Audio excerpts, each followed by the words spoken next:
This is Housing News 360. Let's take a look at the headlines. Federal government raises concerns over non-implementation of land housing resolutions. VK clarifies Abuja judges housing project as presidential policy, not political move. Umahi queries contractor over failed Abuja Mina Road. On the foreign scene, China rolls out tax incentives to boost housing markets. The news in detail.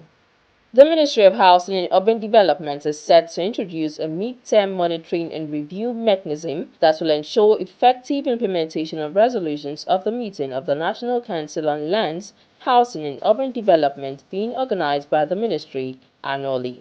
The Permanent Secretary, Ministry of Housing and Urban Development, and the Chairman of the Body of Permanent Secretaries in the Council, Dr. Marcus Ogunbiyi, stated this in his remarks during the Body of Permanent Secretaries meeting at the ongoing 13th meeting of the Council in Gombe State on Wednesday with the theme, Housing the Future, Affordable Housing for Economic Growth, Climate Resilience and Urban Development. Ogunbiyi explained that the ministry is setting up measures to ensure comprehensive compliance with the Council's resolutions by all housing sector stakeholders to advance the nation's housing agenda. Concerned with the non-implementation of Council resolution over the years, the Federal Ministry of Housing and Urban Development sponsored a memo this year to seek the approval of the Council for the mid-term monitoring of the implementation of Council resolutions. The Permanent Secretary of the Federal Ministry of Housing and Urban Development is the chairman of the Body of Permanent Secretaries in the Council.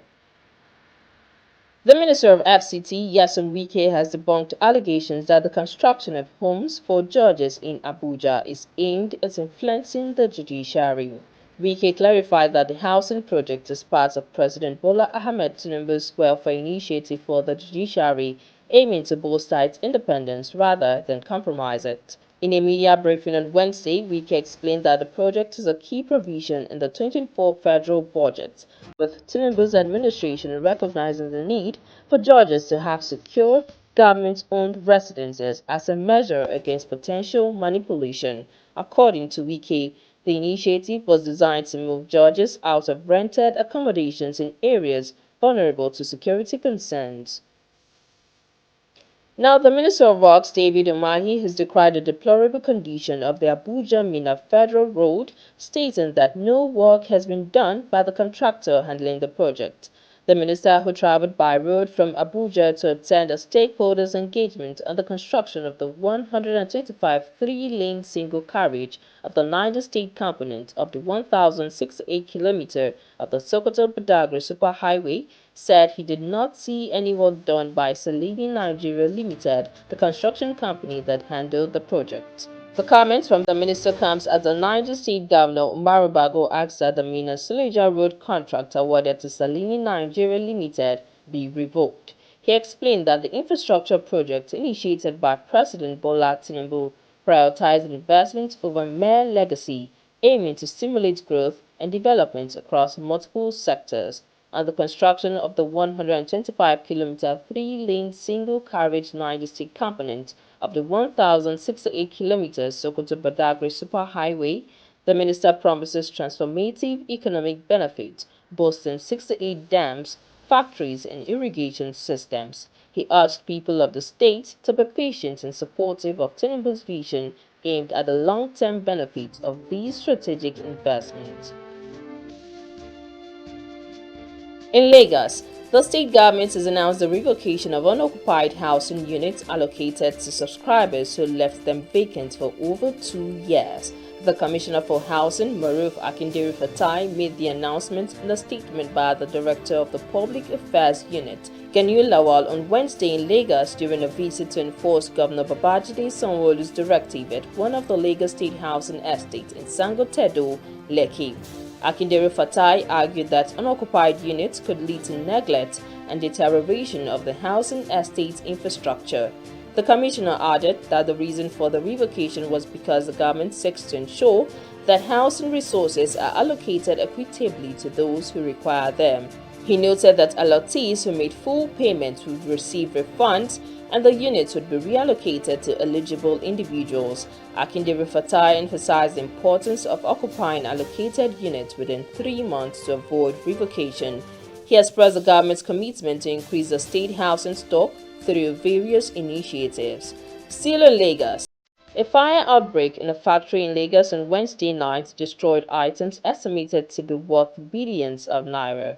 According to Margaret Adeshaye, director of the Lagos State Fire and Rescue Service, the service responded to a distress call at 8:41 p.m. and arrived at Imperial International, located at 6 Ayodele Dion Street off Ladipo Oluwole Street, Ikeja, Lagos, to find the fire well alight. As of press time, the cause of the fire remained unknown, and firefighting operations were ongoing with no casualties reported yet.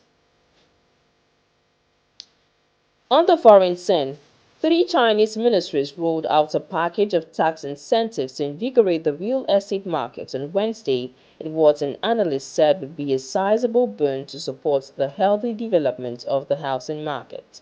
Following the pledges by the country's finance minister earlier, the Ministry of Finance, along with the State's Taxation Administration and the Ministry of Housing and Urban Rural Development, rolled out pro-housing tax policies on Wednesday, lowering the deed taxes to 1% for purchases of first homes and second homes under 140 square meters.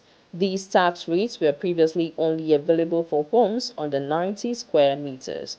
The minimum prepayment rate for the land appreciation tax will be lowered to alleviate the financial difficulties of real estate companies, according to the three authorities.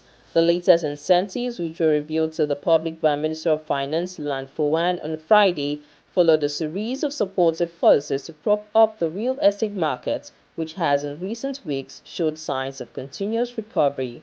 Research Director at Shanghai-based E-House China R&D Institute Yan Yunjin told newsmen on Wednesday that the new policies effective from December 1st are a major boon for home buyers seeking an upgrade and will slash purchasing costs in home transactions, invigorate housing markets in first-tier cities, and foster the positive development trend of the property sector. More stories in Housing TV News at the top of the hour.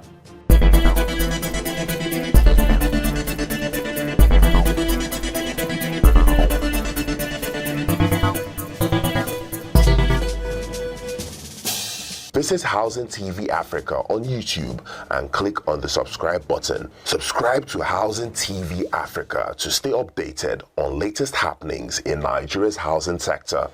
Follow our social media pages, like and share our posts on Facebook, Housing TV Africa, on Twitter, Housing TV Africa, Instagram, Housing TV Africa. Join the conversation and keep up with latest housing updates. Housing TV Africa, your first in housing development broadcasting.